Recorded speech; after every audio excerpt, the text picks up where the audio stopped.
All right, good evening. Welcome.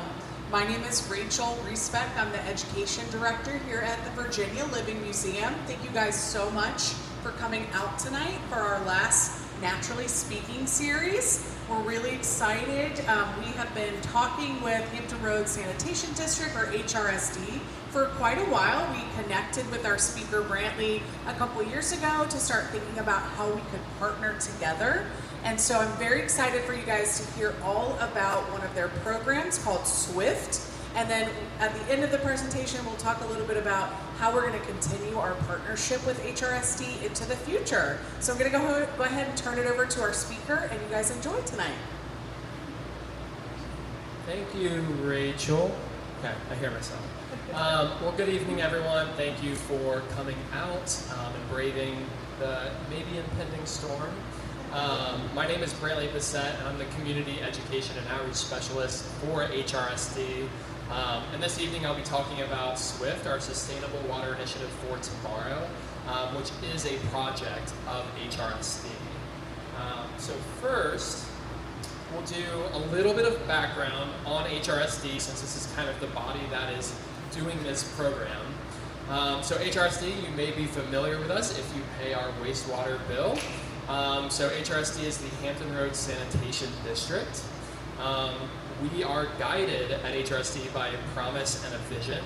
So our promise is to treat wastewater and recover natural resources to protect public health and the environment, kind of a twofold goal there. And our vision is that our communities will have clean waterways and reliable water resources for generations to come.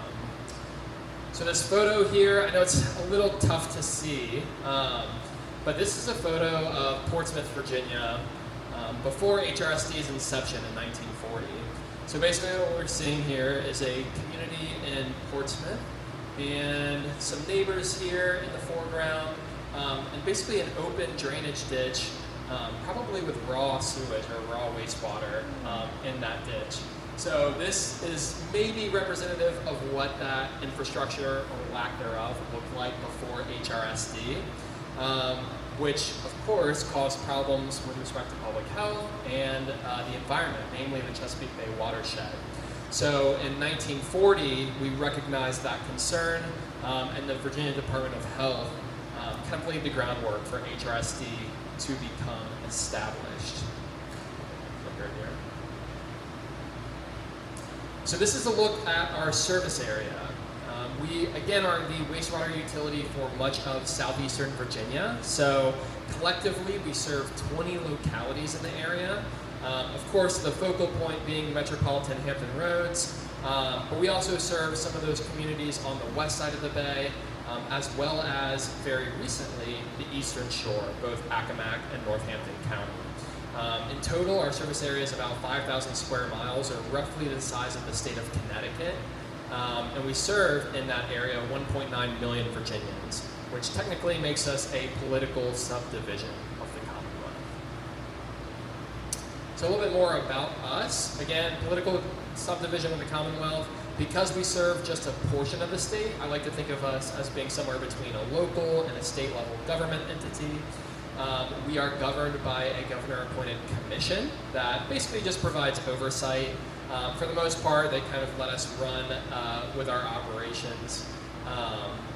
We are the 14th largest utility in the country because, again, we serve several localities across a large area. And there's a lot of infrastructure involved. Over 500 miles of pipeline, ranging from half a foot to nearly 5 feet wide.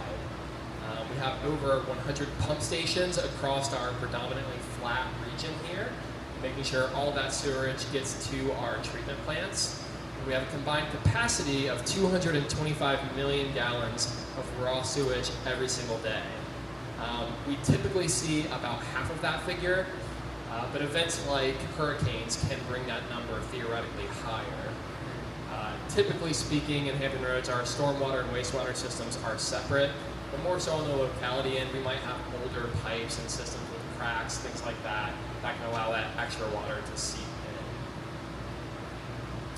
It takes a village to do what we do. We have over 900 employees across 8 different departments, and really we employ a lot of the best in the business. We recruit people right out of high school as well as people with very competitive doctorate degrees. So we really employ the best and brightest in the region here. We have 8 major treatment plants and 6 smaller community plants for 14 total. Again, with that combined capacity of 225 million gallons per day. This is an aerial view of our York River treatment plant. I should have switched out to our James River, which is a little bit closer to the museum here. And that facility is very topical for SWIFT, which we will get into very shortly. So for a very quick overview on what I call the anatomy of wastewater treatment, this is getting that wastewater to a standard that's permissible to return to the Chesapeake Bay watershed. We see, in essence, physical, biological, and chemical means of treatment. I will not expect you to remember this graphic. It's quite complicated. But our main goal for the last 85 years that we've been operating is getting our wastewater, again, to a quality that's permissible to return to the Chesapeake Bay watershed.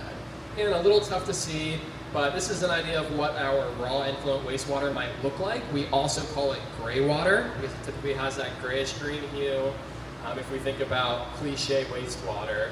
And again, our goal is to get it to something like this, an effluent that is good enough for the Chesapeake Bay watershed. Of course, a very biologically, economically important waterway, so the EPA holds us to a very high standard. So what is SWIFT? SWIFT is our Sustainable Water Initiative for Tomorrow, which is actually an advanced water treatment process that we have been implementing for the last 7 years. So advanced water treatment, another way to think of it, is basically recycling wastewater back to drinking quality. Conceptually, that's a little bit jarring, but it'll be my goal throughout this presentation to kind of convince us all of the technology here. So we are taking highly treated wastewater, sending it through an additional advanced treatment process, and ultimately taking that water underground into the Potomac Aquifer. So this is our Potomac Aquifer. You know, a little tough to see here with the lighting, but our Potomac Aquifer is a huge regional groundwater supply. So it ranges north from New Jersey and south into the Carolinas. But as you can see, it's really centralized here in eastern Virginia. It's basically an enormous regional groundwater supply that here locally a handful of municipalities utilize for their drinking supply, and some industries use this water as well. So this is a view of the Potomac from west to east, from around the Richmond area over to the Chesapeake Bay.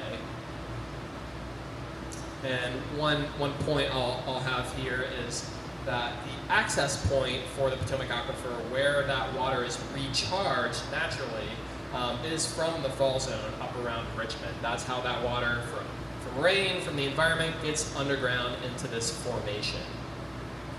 Another view of the Potomac if we're looking from south to north, so North Carolina on the left third, and then New Jersey on the far right side. And Hampton Roads, we are right here. So actually, the Potomac, while very deep, is actually a little bit more shallow here in the Hampton Roads region.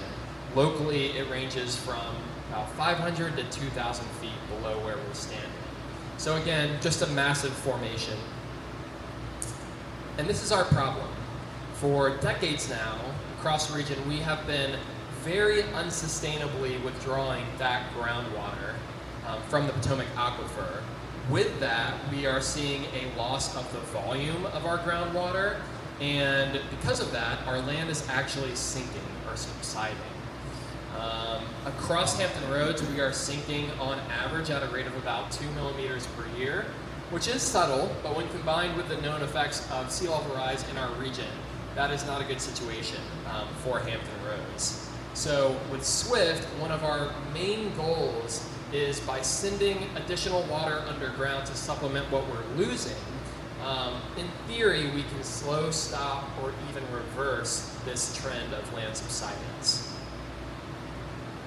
So that's one of our more chronic symptoms of sea level rise, if you will, but we're also seeing some severe impacts One of those, namely, would be our intensifying storm seasons.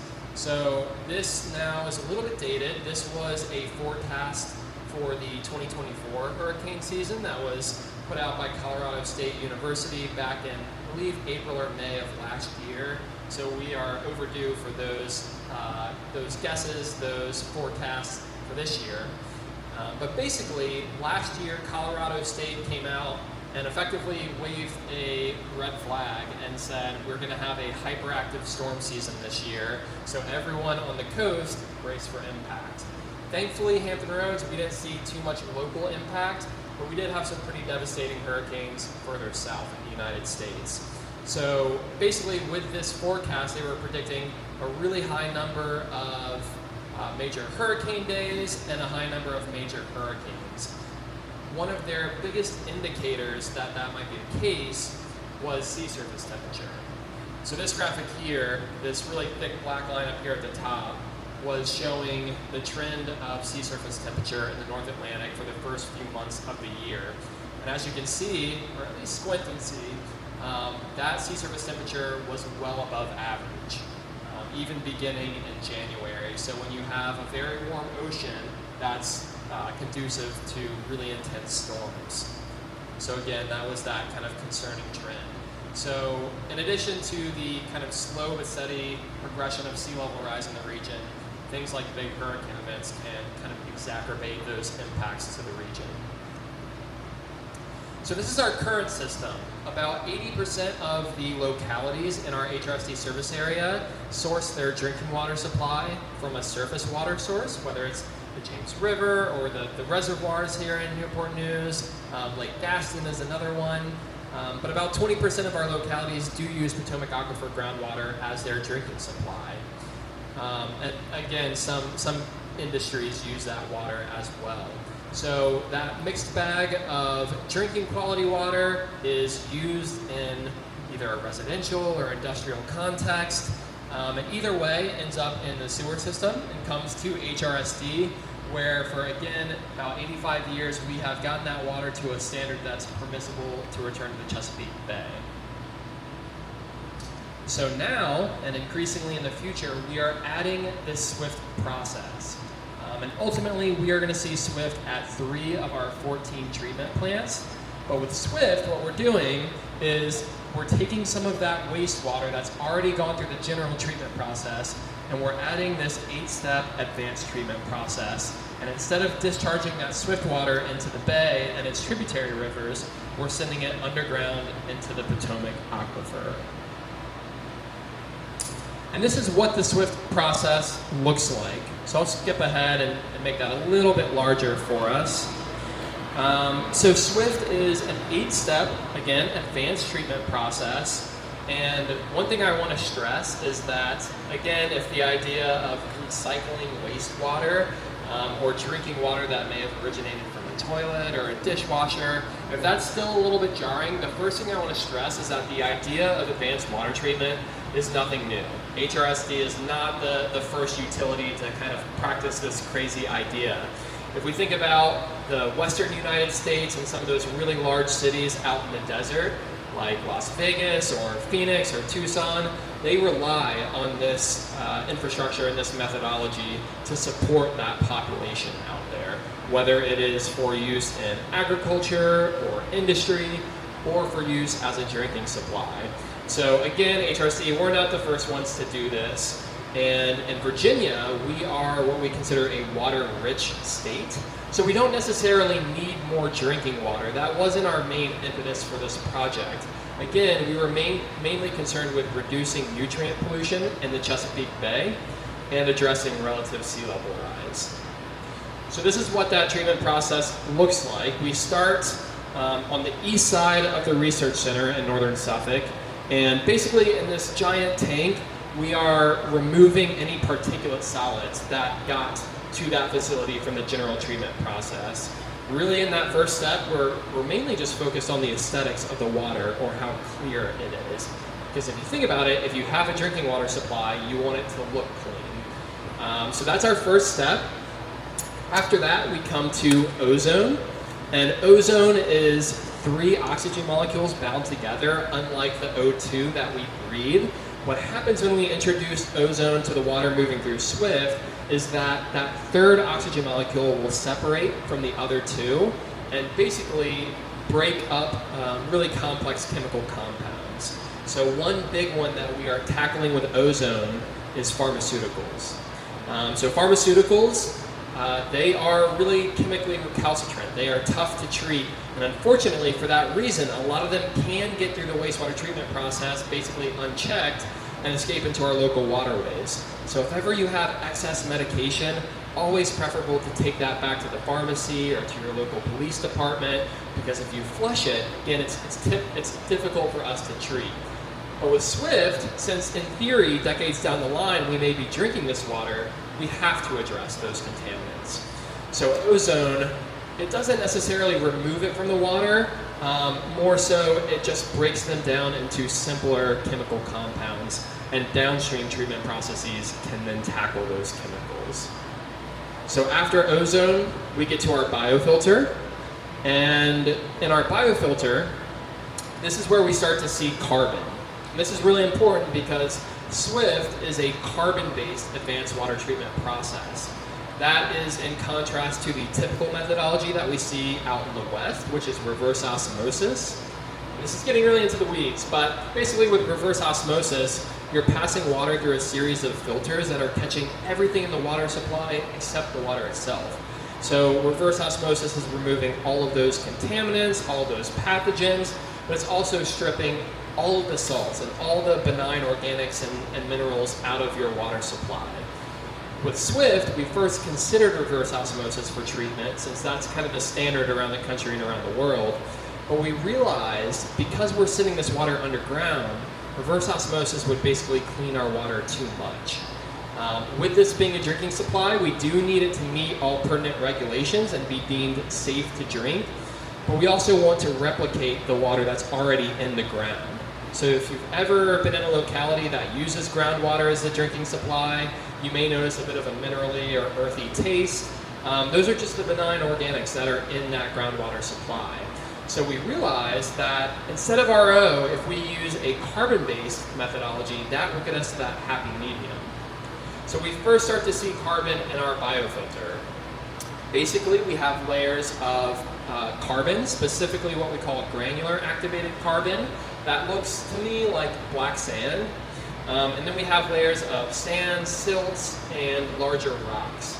And those latter layers kind of mimic what we see in the aquifer. But here, carbon is kind of a passive role in treatment. It's basically a substrate upon which bacteria grow, and the bacteria actually consume a lot of the organics in the SWIFT water and clean the water for us in that way.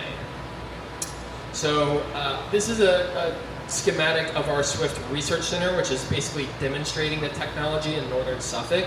And the majority of the staff in the Research Center are actually interns who are pursuing advanced degrees from different Virginia universities. So currently a lot of Virginia Tech and ODU representation.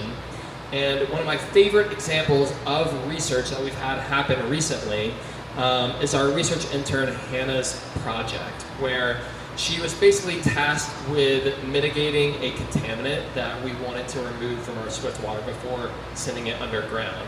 And this contaminant was 1,4-dioxane, which is a chemical solvent that you see in more urban wastewater matrices. So here in Hampton Roads, we might see that come into our wastewater supply. So with 1,4-dioxane, we were hoping that the bacteria in the biofilter would eat it and remove it from the water in that fashion.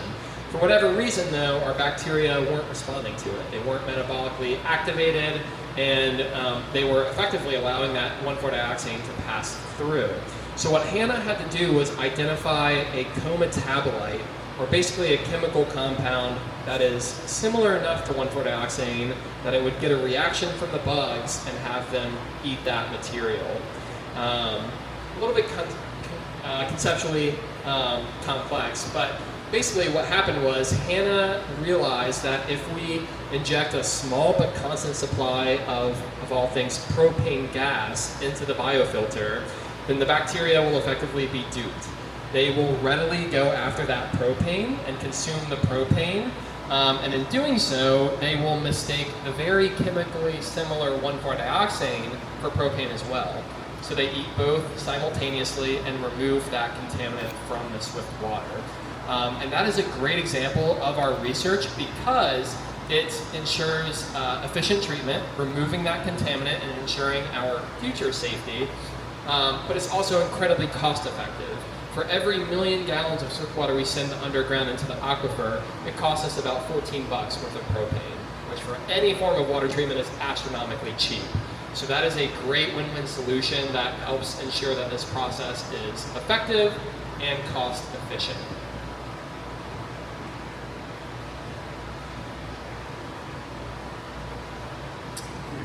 Let's see, I'm a few minutes ahead. That is all that I have. So we can circle back and look more into the process. One thing I will say is that currently we just have our Swift Research Center in northern Suffolk. That one has been operating since 2018. And again, that's on a smaller scale, just 1 million gallons a day. So it is testing the process, making sure that it's efficient. We periodically will shut down the system and kind of tinker with the infrastructure and make improvements to the process. So basically our testing grounds there on the south side of the Monitor Merrimack Bridge.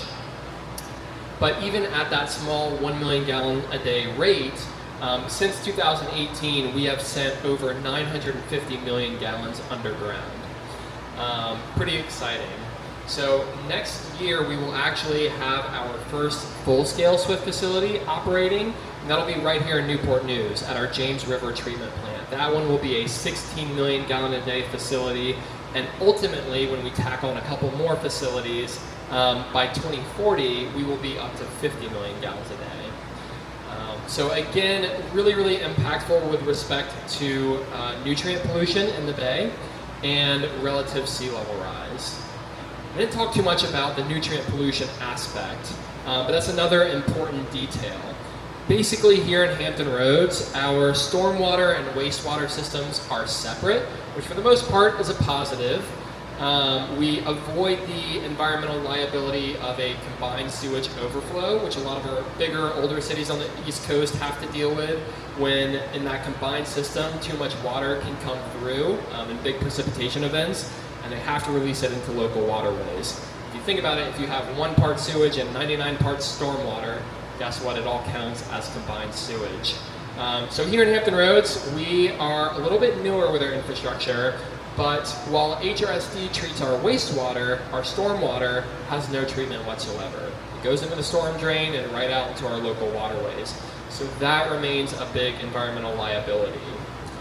So with Swift, we are so significantly reducing the nutrient pollution on the wastewater end that we're effectively earning stormwater credits to pass off to all the localities in our service area free of charge.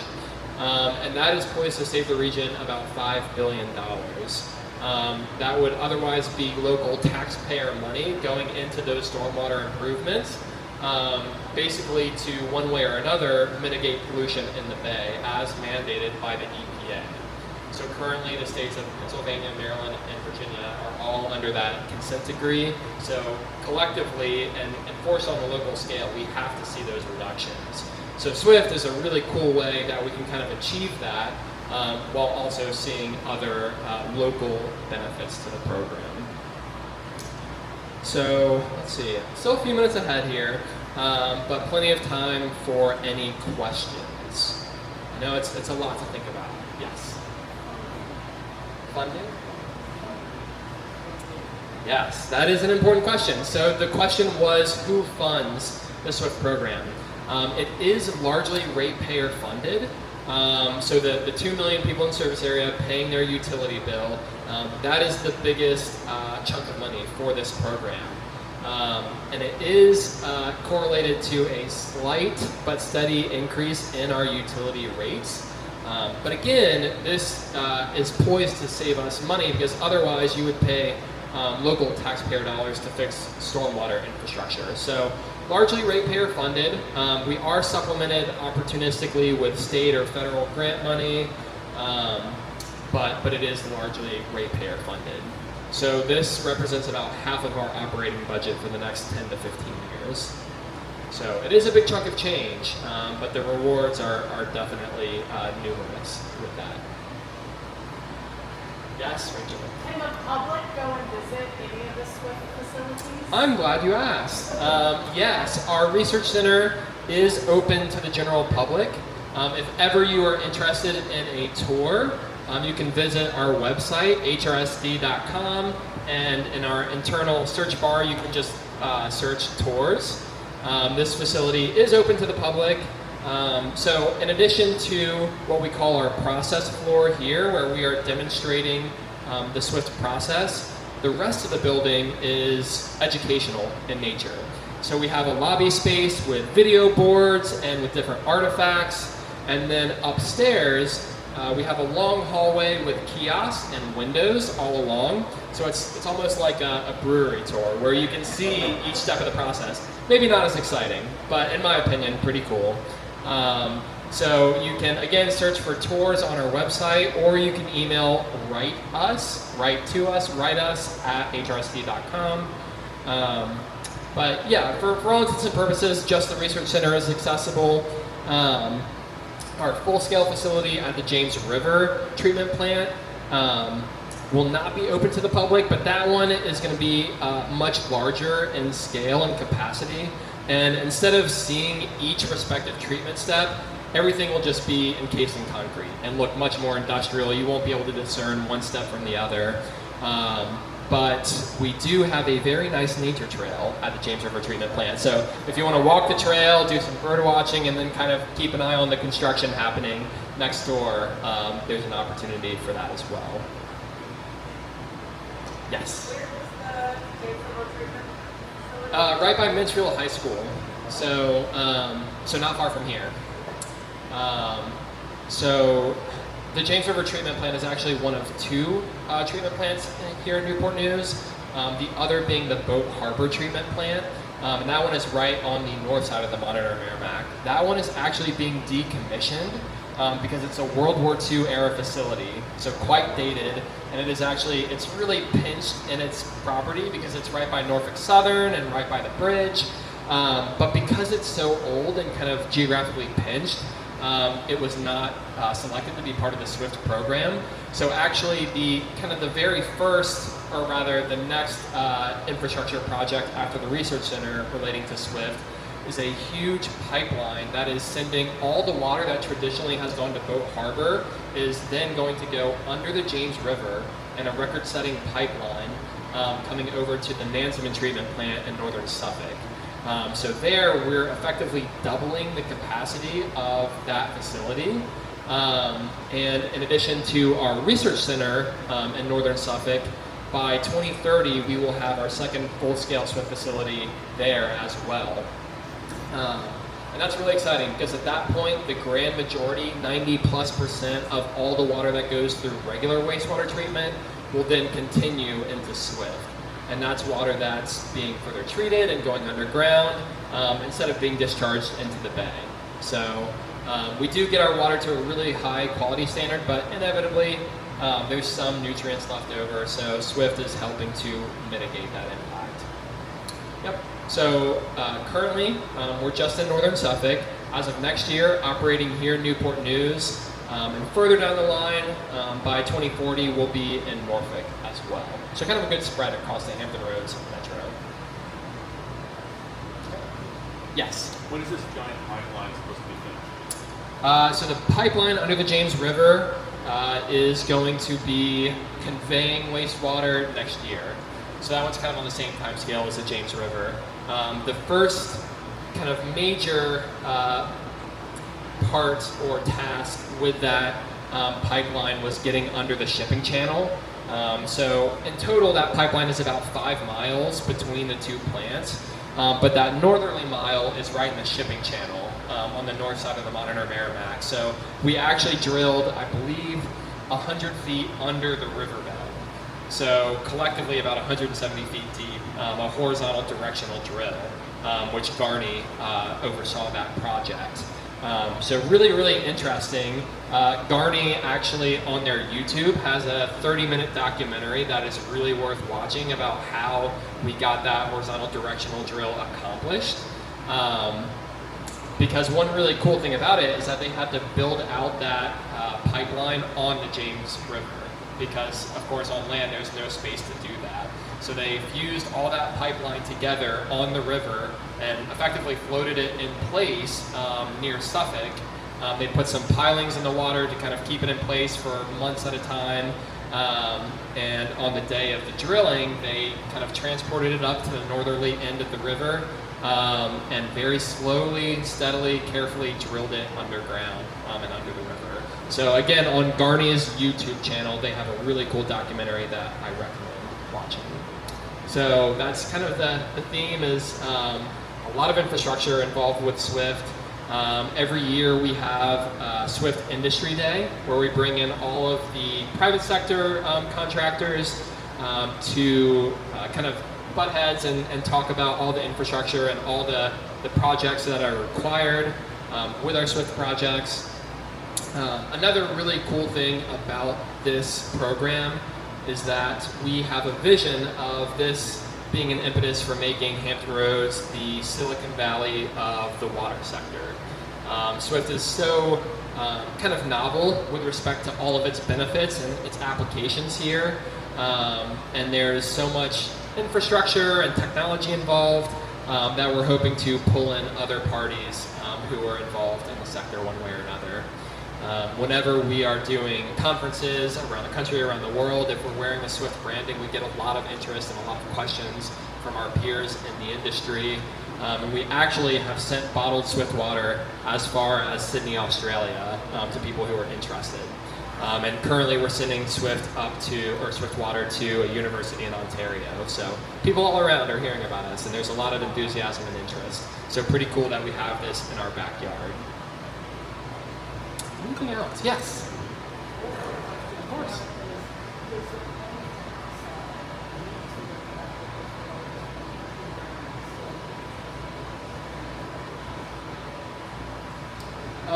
Is there any downside to this water going underground instead of into the bay? There isn't, because ultimately we'll be at 50 million gallons a day, so across our HRSD treatment plants, we'll still have 50 to 150 million gallons going out into the Chesapeake Bay watershed as our final effluent from regular wastewater treatment. But like I said, while we do get that water to a standard that the EPA green lights, it's wastewater, or originates as wastewater. So inevitably there may be some amount of nutrients, so nitrogen and phosphorus mainly, escaping into the waterway. So every amount of water that we can kind of redirect into Swift is actually going to help the environment. And the other thing, of course, is that by sending it underground, we're going to hope to slow, stop, or reverse that trend of land subsidence. So again, like I said earlier, our mission at HRSD is to protect public health and the environment, and Swift is a great example of that twofold goal. Of course, generally speaking with wastewater treatment, you don't want raw sewage just out in your community, and you don't want it going out into the environment. So Swift is kind of another way that we uphold our mission. Yes? Yes? Yes. Yes. So the other question was about the drilling at Riverview Park. That is for our recharge wells. So with Swift, once we leave the treatment process, that water goes outside of the Swift facility and goes to our recharge wells, and those take that water underground 500 feet plus down to the Potomac Aquifer. So you're seeing those wells being built in the park because we need to space them out so that we have an efficient spread of that water underground. If we had all those wells kind of clustered together, that water might be kind of butting heads and not moving as efficiently. So because we don't have enough property, we're kind of cheating into the park there. So the James River treatment plant will be 16 million gallons a day, and that represents about 12 wells. Our full-scale facility in Suffolk will have 19 recharge wells. So a lot of infrastructure involved in getting that water underground. You may also be seeing some of our monitoring wells, and those do the opposite. That brings water from the aquifer up to our HRSD labs and facilities, kind of in a constant stream in real time. And with our monitoring wells, we are looking to see how our swift water is blending with our Potomac Aquifer groundwater. And we are also keeping a passive eye out for salinity to see if the Atlantic Ocean is pushing into our Potomac Aquifer, which we are very much trying to avoid with SWIFT. By sending more water underground, we get more volume, more pressure, and that pressure barrier should hopefully be pushing back the ocean saltwater. Yeah, so a lot of wells involved, but pretty cool that we can kind of have a constant eye on that water underground. Yes? Do you have any data about how much water you're going to need to send back down to sort of help this land subside its not mesosphere? Yes. Do we have any data concerning how much water theoretically we need to send underground to offset our withdrawal? I don't know if we've done the research or the calculations into how much water we would need to send underground, but every bit helps. So even when we're operating at full scale at 50 million gallons a day, even at that point, we won't be offsetting what we're withdrawing across the region. That is about 155 million gallons. And when we think about the fact that it takes literally thousands of years for that Potomac Aquifer groundwater to come to Hampton Roads from the fall zone up in Richmond, that's why it is not at all sustainable. So even at full scale, we won't be offsetting our withdrawal, but we will be kind of breaking that business as usual cycle. And the USGS, the US Geological Survey, has done modeling to see how just the research center can alleviate land subsidence, and to see how our full-scale operation can make an impact as well. I was telling a few others about this earlier, but I have a poster over at the table showing an extensometer, which is a USGS tool that measures changes in ground surface elevation related to those changes in the aquifer. So out in Franklin, Virginia, one of the major permitted users of groundwater is the Franklin paper mill. They use about 30 million gallons a day. So the USGS was interested in their localized impact, so they put an extensometer in place there in Franklin. And when the economy took a dive in 2008, the paper mill temporarily shut their doors. With that, they paused their production and their withdrawal of groundwater for about 16, 18 months. So some more time had elapsed. They went back into operation, and the USGS was interested in what may have changed. So they went back to the extensometer, and what they saw was not only was the equipment evidencing a potential rebound, where the level and the fulcrum arm of that tool is tilted upwards, but it actually was so fast and pronounced that it bent the rod in that extensometer. That's kind of one of the main pieces of hardware. And we have that rod on display in the research center. If you look at it, it's just a 10-15 degree angle. But it's a really hefty piece of hardware. And again, we keep in mind the fact that that extensometer theoretically is designed to account for those changes. And it was so fast and pronounced that it bent that hardware. The other detail there is that that was just because the paper mill paused their withdrawal and kind of allowed some time for the aquifer to effectively heal itself and for groundwater to move back into that area in Franklin. With SWIFT, we're going a step further and supplementing that water supply, sending more underground. Another really cool thing about recharge is that, again, we're getting a good geographic spread across Metro Hampton Roads, so kind of selfishly with our ratepayer money targeting our region. But that water is going to go underground and radiate in any given direction. And one of those directions, it will try to go east towards the Chesapeake Bay. But actually, millions of years ago, we had a meteor strike right in the mouth of the bay. And with that, we effectively jumbled the geology underground at that meteor site strike.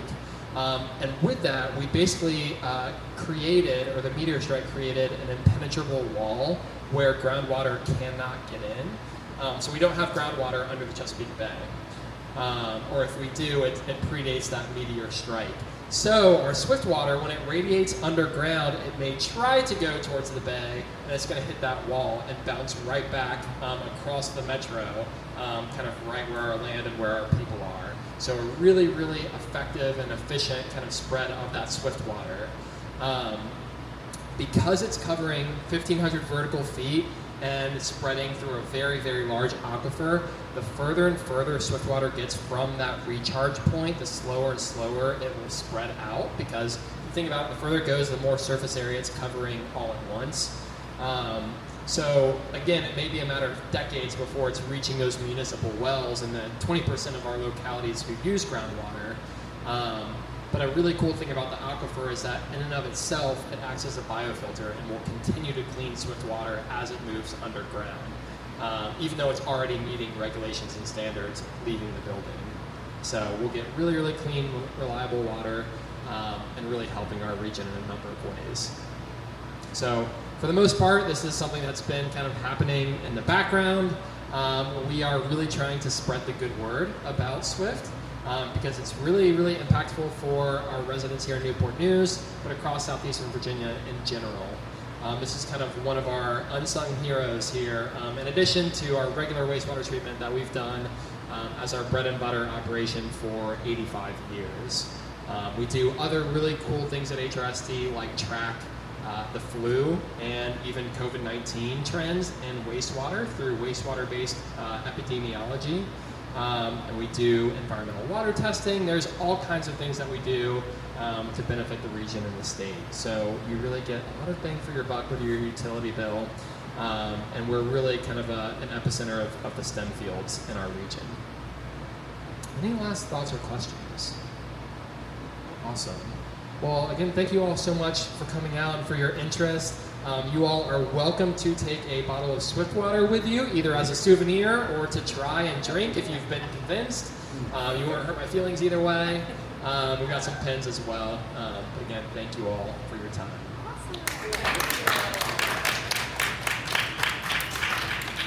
Thank you guys so much for coming out tonight.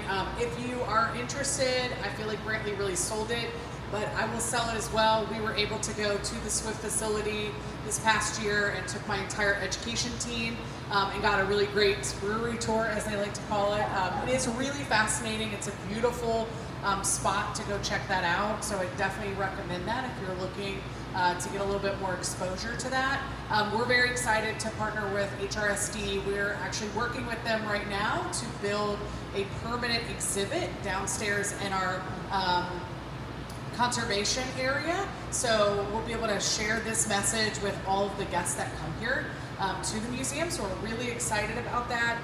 Brantley and their team there constantly support our events and have come out for our Earth Day, our STEM Career Day. So they're constantly sharing that information and making sure guests understand, what's the value of doing this type of work, but also then talking a little bit about what we should and shouldn't be putting in our wastewater and how we can help conserve the water that we do have. So I want to thank you again so much for coming out tonight. Everybody enjoy the rest of your year, and we'll see you back next year for our next series. Have a great rest of your evening. When is that? So we usually start our Naturally Speaking series in February, and we run into June. So we've got a couple already on the books, so we'll be promoting that probably at the beginning of the fall. Thank you guys again.